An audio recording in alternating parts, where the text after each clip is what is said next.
I didn't see the notification yet. There it goes.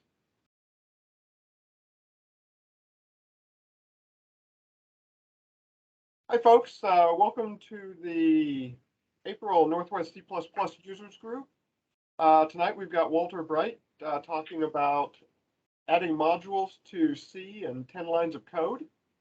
One quick announcement before we start. The August 17th meeting will be lightning rounds. So you don't need to sign up or anything. Quick show of hands, how many people are thinking about presenting a lightning round this year? We've done it last year. Okay, at least one. I think, Chris, you were talking about it at one point, but I don't see you at the moment there.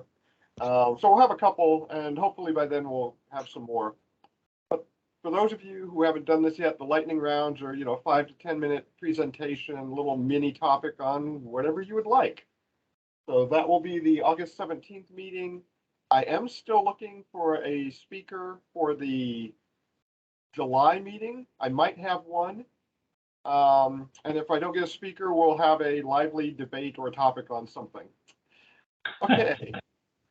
With that, I'm going to turn it over to Walter, and I will start sharing my screen and take it away. Okay.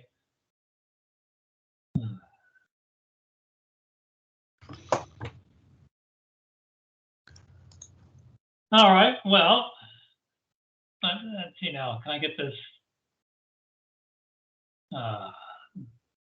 thing to go away here? I guess not. Oh, there it goes. All right, so this is my presentation on their coming to take me away because nobody can add modules to C in 10 lines of code. Well, I'm going to prove it can be done, and I'm going to give this presentation, and at the end, you can decide if I'm crazy or not. And if you like what you see, you can follow me on Twitter, or you can come to the D conference. That's the link at the bottom, which will be live and in person in London. Okay, next slide.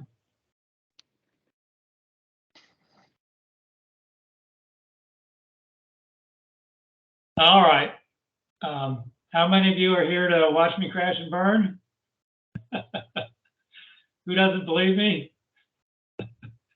Come on, take and type in the chat window. Okay, next slide. But before, I provide entertainment to the crowd, I'm going to make you suffer with some necessary background material to explain how all this came about. Next. Okay. What happened here? That's not my next slide. Uh-oh. Yeah, that's what I've got as the next slide. Let's see. Oops, let me double check. Yeah. Yeah. That's where I'm at. What the heck happened? Don't know. Okay. Go to the next slide after that. That one? Okay. Yeah. Okay. I seem to have fouled up my presentation when I made a last minute revision to it. Okay. Oh, this is even weirder.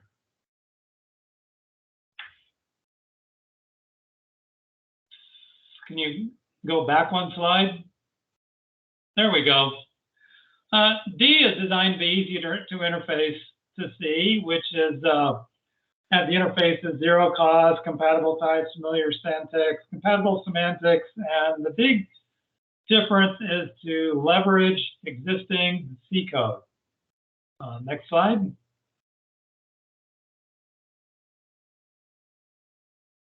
And the idea, but you need to make the C code accessible from D, and the idea is to simply translate the C.h file to D. And it's easy, it doesn't take long, shouldn't be a problem.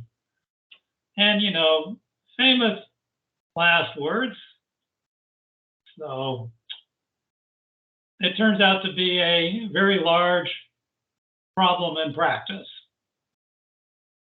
So what would be the simplest, most obvious, most perfect way for decode to simply get all the declarations from, say, studio.h? What would you like to see if you were a D programmer and you wanted to access your C code? Next, please. You would just want to type in import studio, right? I mean, what could be easier? I have studio.h. I want to get its declarations.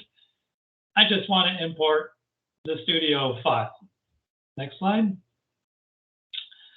And behold, import C was conceived. And I did this a few months ago. In order for that to work, the decompiler has to incorporate a C compiler. Yeah, absolutely a complete C compiler. And isn't that kind of a big project, building a C compiler? Not really, because D and C are similar enough that we can share most of the compiler. It's not like going around the horn to get to a C compiler. Next slide. So here's sort of a view of what the internals of the C compiler or the D compiler looks like. It has a lexer and then a parser and then a semantic processor and then the back-end code generation. All we need to do to compile C is to have a little diversion and go through a C parser instead of the D parser, and then go back to the semantic and the back end. And it turns out that we can share most of the lexer, and probably about 80% of the lexer is shared. And you go back, please. And probably about 98% of the semantic processing is also shared, and the back end, of course, is 100% of that share. So you see, I didn't really have a whole lot of work to do to make that happen. So next slide.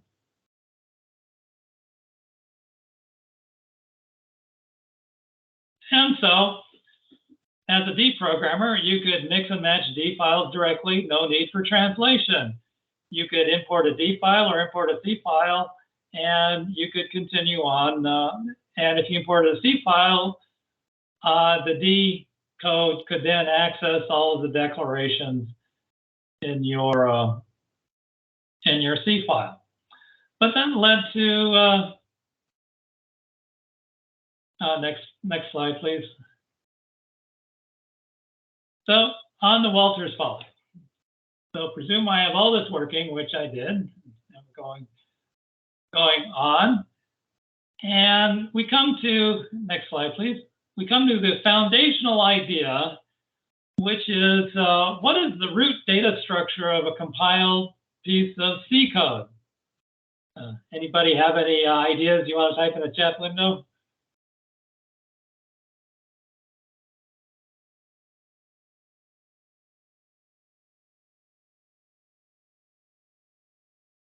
Translation unit? Well, that's not really a root data structure. Symbol table. That is the actually what it is. Next slide, please. It's just a symbol table, and which consists of, at your top level, your functions, variables, enums, structs, unions, and type def, which can be represented as a simple array. So if you want to import C code, all you really need to import is an array. So let's say we have a file hello.c, which is a C program that includes studio.h and includes std.stdlib, and it says hello world and then exits, your plain simple program. What does that look like from the symbol table point of view? Next slide, please. It looks like it's got 3 symbols: the symbol for printf, symbol for exit, and the symbol for main. And next slide. Now, if we want to look at it in the form of what would it look like look like with imports. We see have hello.c, and it wants to import the printf, and it wants to import the exit, and it wants to compile the main. So it has essentially 3 symbol tables to deal with when it's doing a symbol lookup, whereas in a normal C program, you only have 1 symbol table you're looking at for the global symbols. Here with imports, you'd have 3 symbol tables. So the trick is to make all this work. Next slide, please. So in order to make this work, we have 3 problems we've got to solve. We've got to instruct the C compiler to compile another C file independently by running a separate instance of the C compiler on that imported C file to generate the symbol table array for us. And then we have to adjust our symbol lookup mechanism. So if it's not found in the global symbol table, it goes and looks in the imported C symbol tables.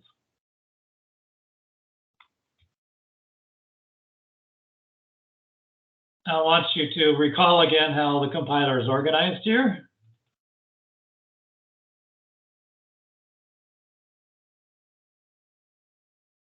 And you'll see that really all we need to do is first off instruct the compiler. Oh, next slide, please. We need to add some syntax. So remember I said earlier we wanted to go import stdio semicolon. Well, if we had a name like import, we're likely to collide with somebody's variable name, which inevitably happens. So we use the reserve name by putting 2 underscores in front of it and call it __ import. And it turns out that since the D parser is still sitting in there, we can hijack the D parser for the D import statement, and you'll see a link here, the HTTPS thing, which points to the specification for the D import declaration parser. Next slide, please. Okay, once the import declaration is added to the C symbol table, when we're running the semantic pass, it sees the import declaration and it fires up another instance of the C compiler, which runs the parse on it and the semantic on it separately, and then returns a global symbol table. And then that imported symbol table is inserted into the as a reference in the importer's global symbol table, if I'm not being too confusing saying that. So maybe to put it simpler, it just runs a separate instance of the C compiler, which produces a symbol table. And we squirrel it away so we can look at it later. Next slide, please. Since the D and C semantics are shared code, it turns out that we can just use the D semantics that already look up names, unresolved names, in imported symbols. So next slide, please. And here we have the magic 10 lines of code. It's actually slightly less, but it sounded better if I said 10 lines of code. And all I had to do was type these lines of code in, compile it, and it worked. And there's a link to the pull request, so you can see that that's actually what it is. I wasn't counting the comments in the documentation, just lines of code.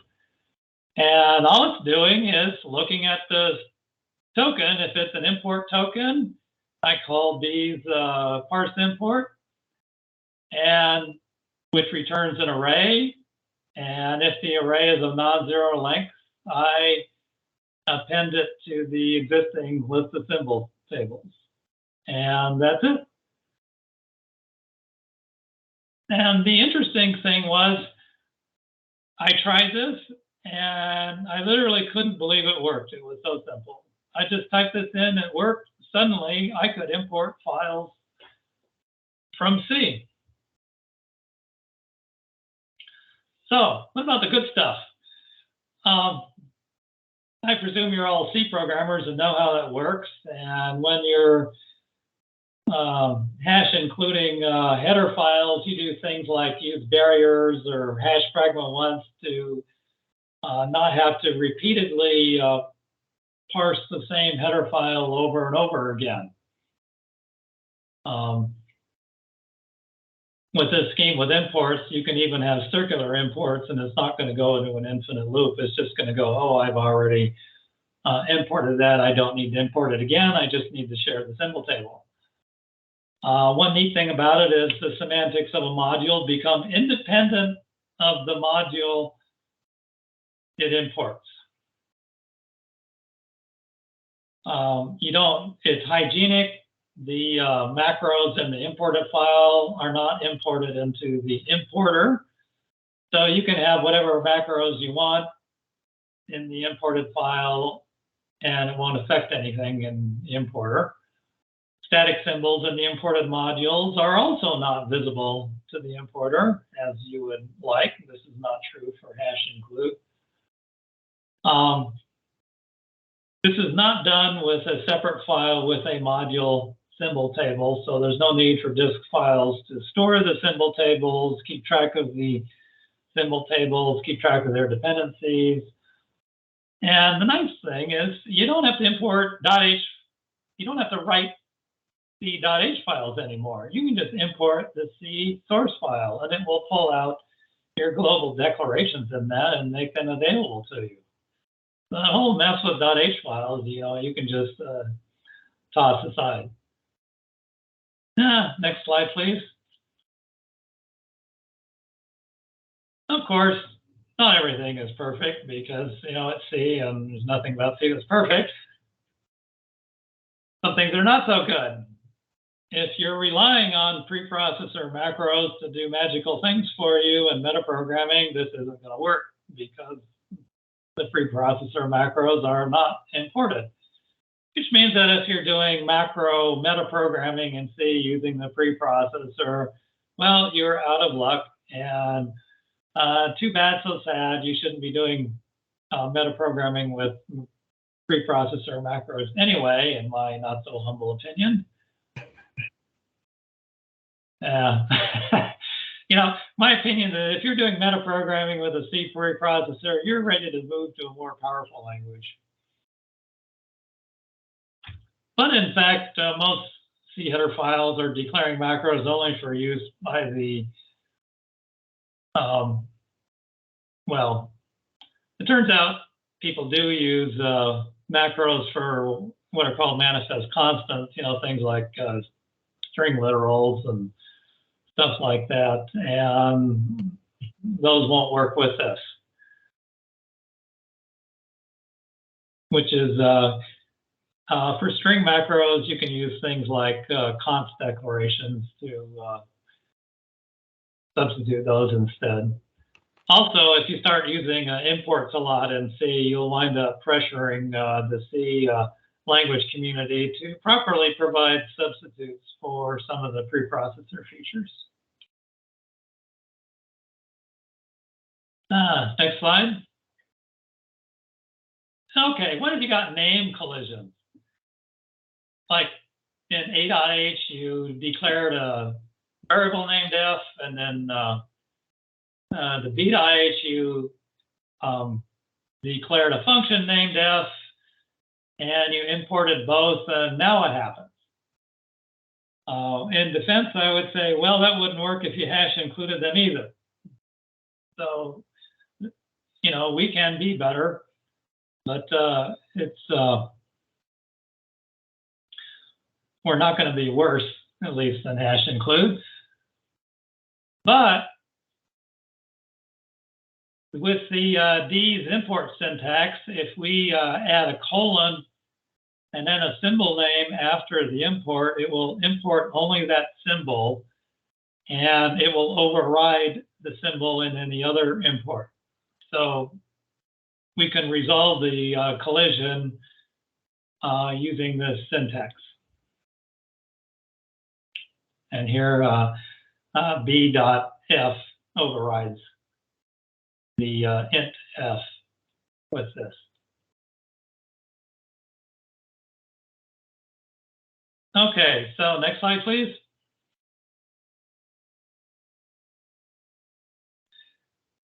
Well, that's well and good for import C, but how about implementing it or retrofitting it into another C compiler? Will it be as easy? Well, it won't quite be as easy, but here's how you can make it work. As long as the compiler doesn't use a bunch of global variables to store the compiler's state, it can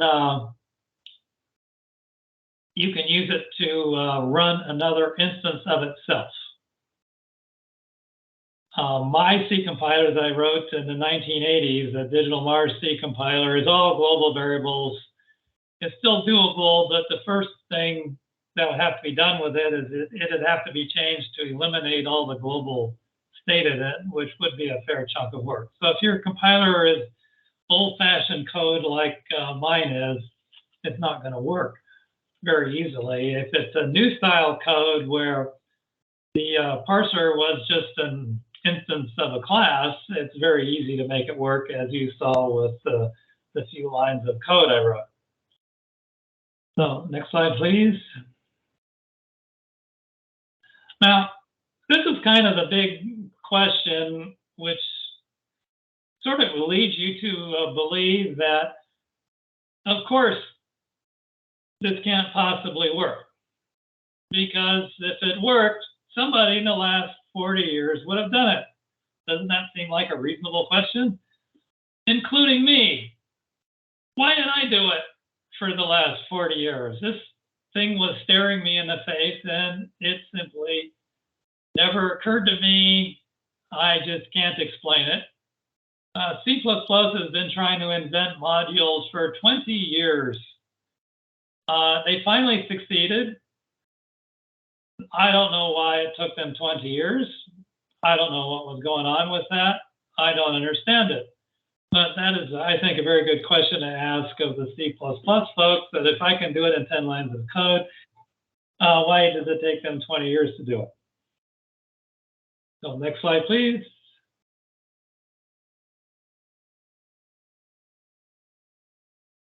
So we can compare it with C++ modules.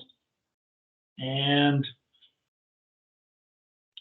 I take this a bit with a grain of salt because I'm not really an expert on C++ modules. I know very little about it, but it does look pretty similar from what I've read about it.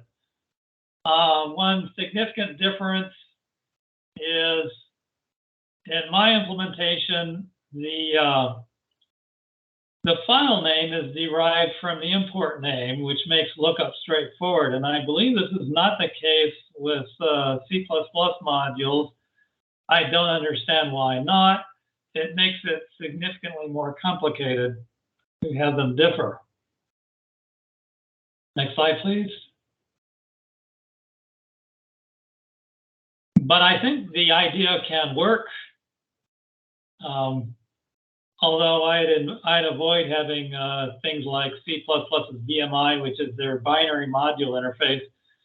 What their design does is compiles the C++ file into a symbol table and then writes the symbol table to a BMI file.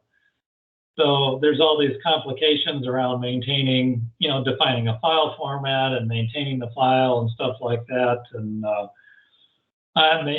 I'm not sure what benefit C++ gets from that. Clearly, D has modules, and D doesn't do anything with the writing symbol tables out to disks. It's very fast and effective, so I don't understand why they would need that. Next slide, please. So let's look at compare with the well, D and C isn't the only two languages that form a hybrid. Famously, C++ and C also have two language hybrid. C can hash include C files. C++ can hash include C files, and C++ can hash include C files. And well, there's something seems to be missing. Of course, it's pretty obvious what it is. If anybody doesn't know what that is, just type it into the chat and we'll see. Everybody got it. That's good.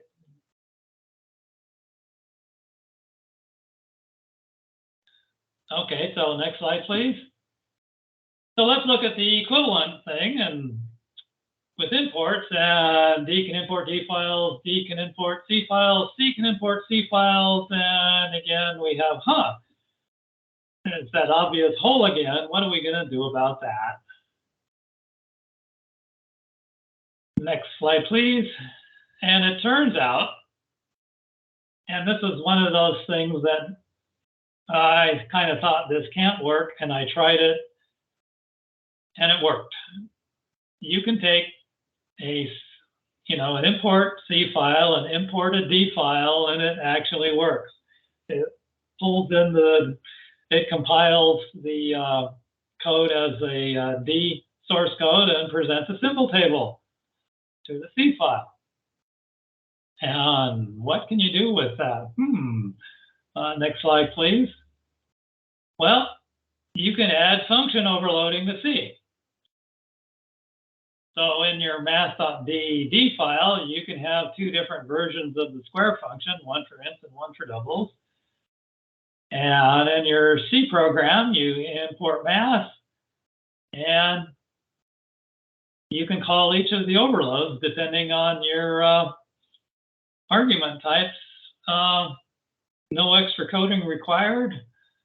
No need for C11's famous underscore generic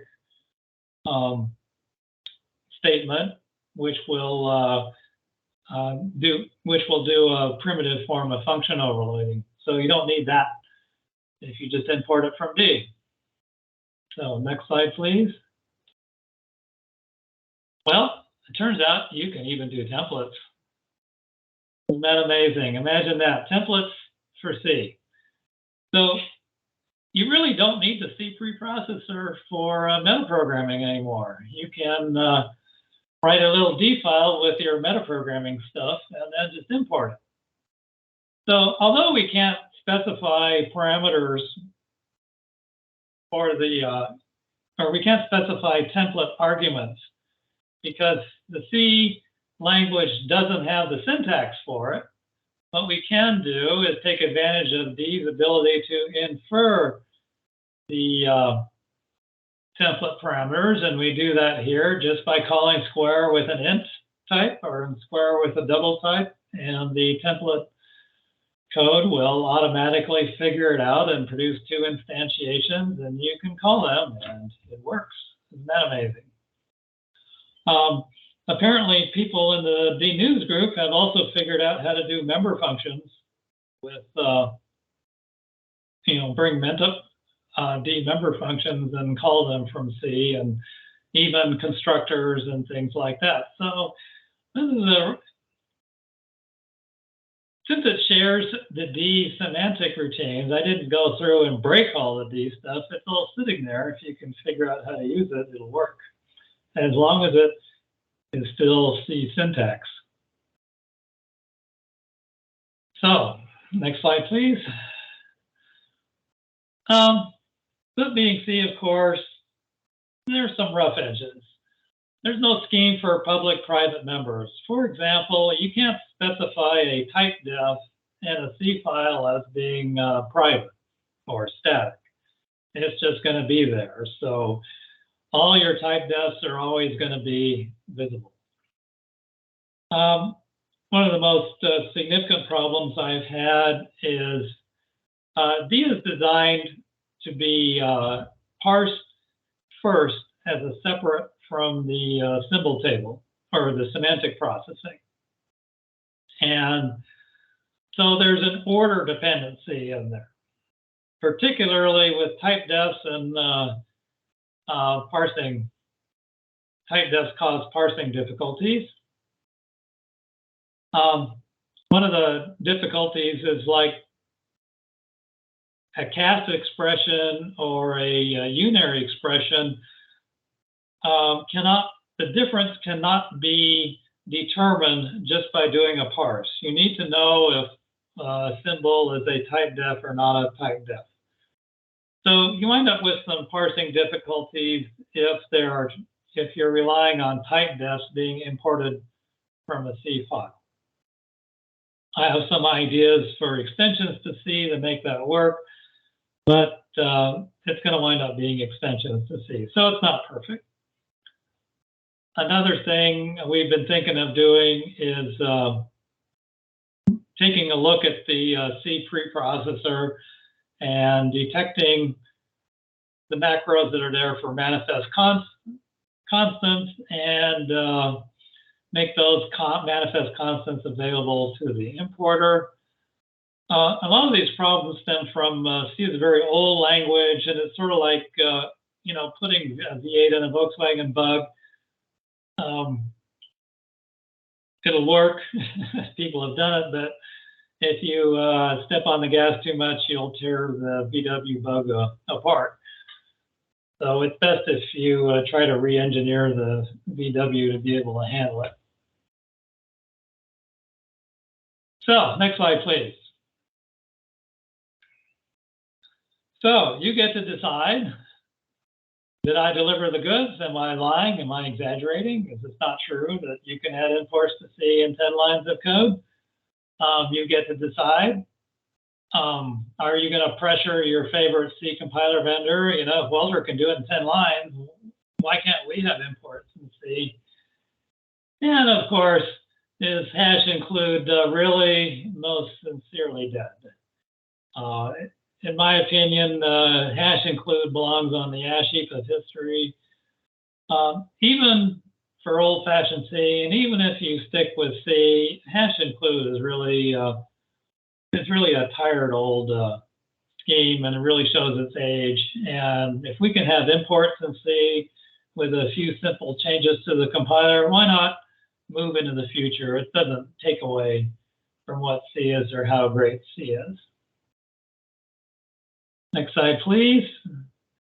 References, you know, the two airplanes, they're D and C flying together. And how fun that is. You have your buddies. Mount Fuji in the background, by the way. And we have a reference here to the spec on import C and a reference to DComp coming up in July. And I'd love to see you all there at DComp. So, questions?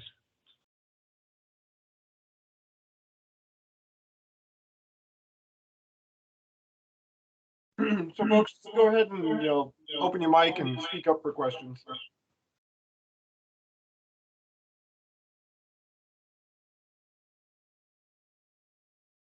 Since you don't persist the compiled modules to a BMI or IFC, does that mean every time you rebuild the project, you have to recompile the code? That's right. However, I can type this in the chat, I guess. Is the chat being recorded too? Not directly. Okay. Well, I'll type it in the chat and then read it. The chat is not being recorded. Right. Okay. Here's what you can do with the compiler. You can list all the C files at once on the command line for it, and they will compile all at once, whereas your normal C compiler works by it compiles one file, writes one object file. Then it compiles the next file, writes one object file. The compiler I wrote, if you have a C project that consists of multiple files, you can just type all the files on the command line, even if it's 100 files. You can use a response file or a script to do that. And it will compile them all at once, which means that each file that is imported is only compiled once, no matter how many times it's imported by how many files. So this has turned out to be very effective in D, and I expect it will be equivalently affected with C.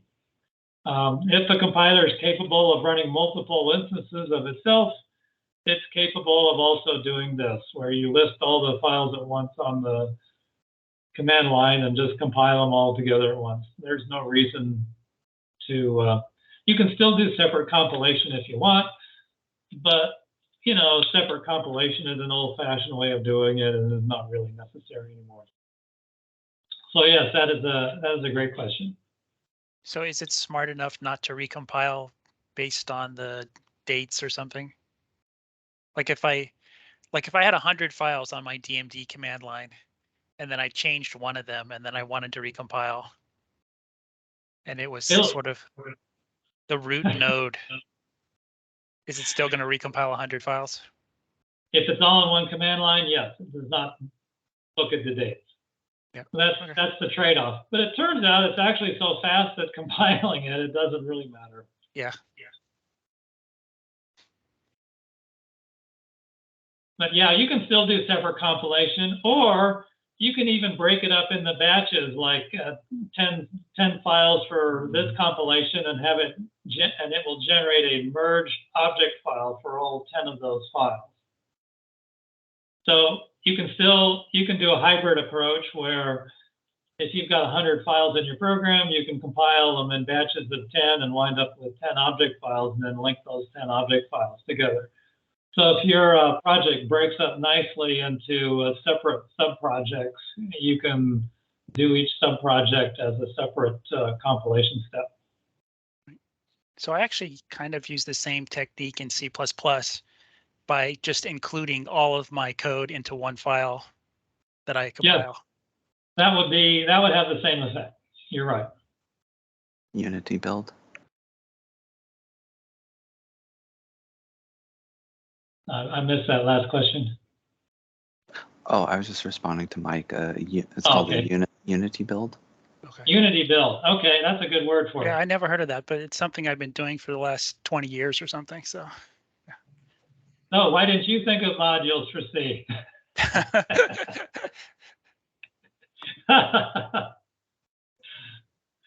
No, the whole thing is funny about this, how you get so used to the way things are, you don't think of the obvious next step. And, you know, that can be so frustrating.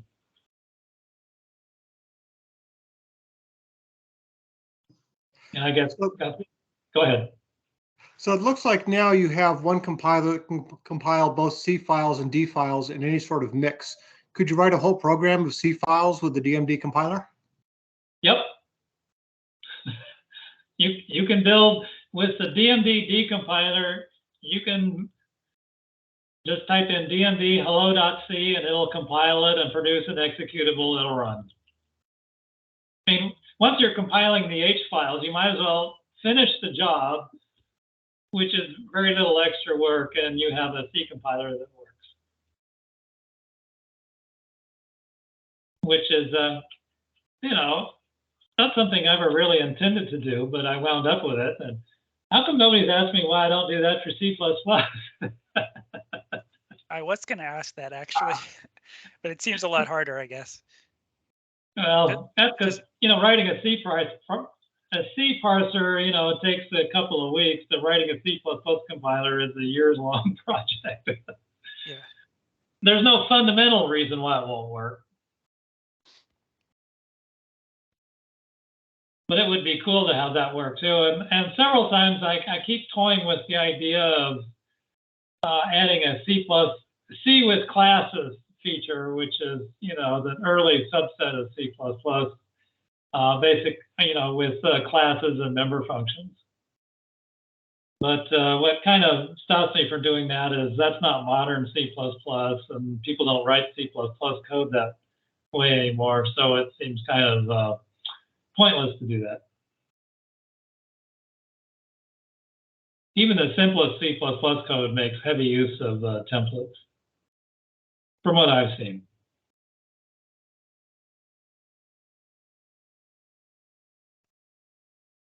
So I see a hand up from Peter. I already asked my question, so I'll put my hand back down. Oh, okay.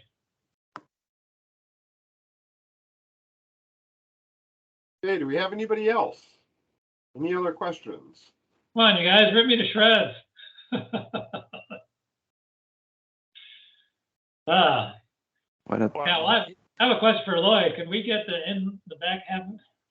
get back to having these things in person again? At some point. Actually, Robin, do you know what Microsoft, what their reactor rooms are doing these days? Are they coming back, or are they staying closed? Or I haven't heard anything official from that yet. I didn't hear. Or do you hear me? Yes. Yes. I didn't hear anything official about the reactor, but Microsoft starts gradually going out to work in person. So I personally go out and work 2 days a week. Some people Okay.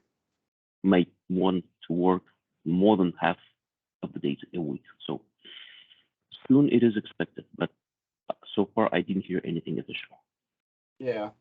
So we'll keep tracking it and kind of see what happens. I think it's going to be kind of one of these on again, off again things for a little bit.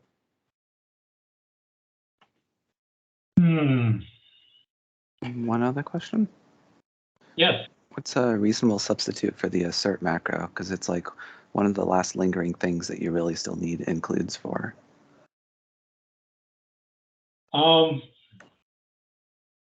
That's a great question. Well, D has an assert function, and I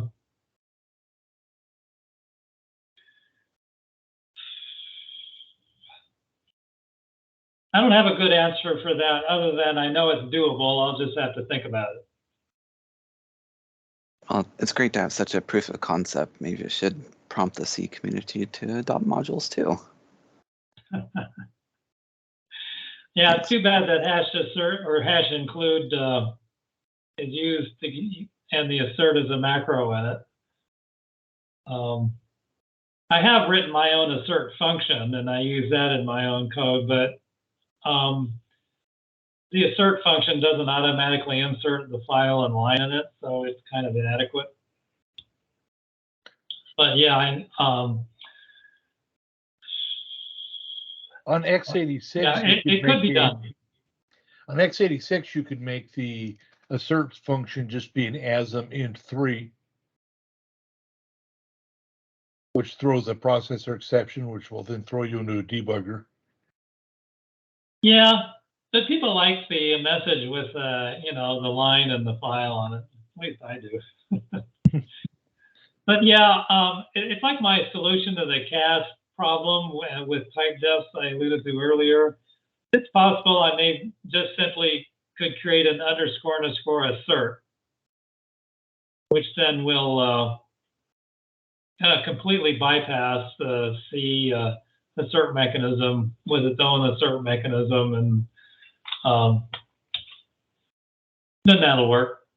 I don't feel too bad about adding a couple of extensions to make imports more usable with import C, because if you're already using underscore import, why not use a couple of extensions to make it work easier? Like there might be an underscore assert added, and you just use that instead and it'll work. So yeah, I think the problem is solvable. But it's a great question, and you're right, it does need to be addressed in order to make this more usable. So good idea. Ali, I see your hand up as well. Go for it. So I use this import C topic and all these adding modules to C in my local Bay Area D group. For that, I prepared some code.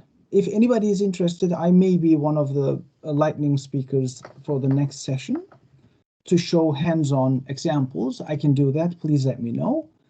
But question to Walter, I had to struggle with the restrict type qualifier, and also I had to undef __ GNU C __ macro before including studio.io.h on my system. Do you know why I had to do that? And also, did you touch upon the preprocessor here? that it needs to be handled externally or not? Okay.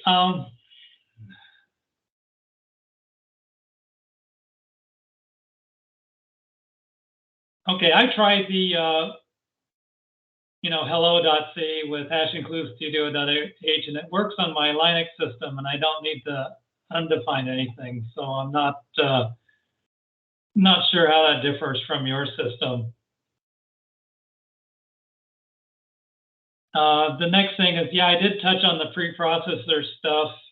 I'm in the process of adding preprocessor support into the import C compiler. So, because currently you have to do that as a separate step, and I know that's a pain. So I'm currently working. I've got a couple of PRs pull requests outstanding that bring that into the decompiler. And I forgot what your other question was. The restrict type code. Oh, the restrict. I wasn't going to support the restrict thing, but after a while, I just simply I put it in. It's implemented. It just ignores it. Do you want it to do something other than ignore it? I don't know. I actually don't know really what restrict is. I didn't know before import C, and I know very little about it now. All right, so I would suggest that you just ignore it, which is what the latest compiler does now. It just ignores restrict. The decompiler or import C also ignores volatile because there's no semantic routines in the decompiler to support volatile, so it just ignores it. Volatile kind of is a not terribly useful thing anyway. So import C isn't perfect.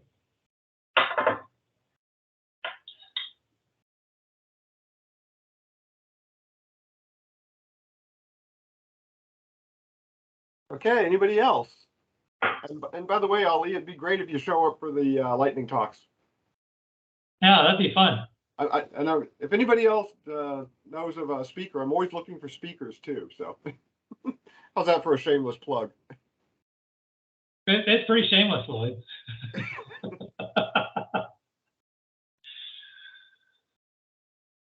All right. I don't want to be the only one asking questions, but I was curious. Free. If you can access objects and classes from C that are defined in D, can you actually allocate on the stack a D object? And then what happens when you exit that function? Does it just, well, wait, this is complicated because D uses garbage collection. So like. Are you asking if RAII works in imported C code? Basically, yeah. Yes. Cool. Thanks. So I haven't actually tested it. I'm pretty sure it works. I should test that. That should be part of my next presentation. Just let me know when you'd like to do that, Walter. Yeah, well, it's kind of a process of discovery. There's all this stuff in there. And as long as it conforms to C syntax, it should work. Yeah, that was actually a really interesting approach of just invoking the C compiler inside the decompiler, and all this magic just comes right up together and works. Yeah, it's really it was really fun to just try that out, and it worked, and it was like I did nothing and this worked. It's just so cool when that happens. Most of the bug reports I get on import C is a piece of code will be following D semantics instead of C semantics, so I have to put a little logic fork in the semantics saying, well, if it's compiling C, do it this way instead of that way. And that's about 95% of the bugs I'm having in it. So I'm sort of relearning all the looseness and dark corners of C by doing this. For example, in C, you can do things like this. Let me type it in here. int star p equals 3, and that's a valid C code.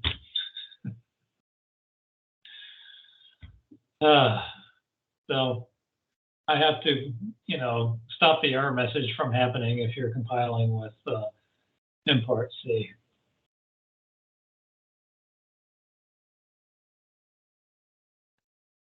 You're welcome, Anton.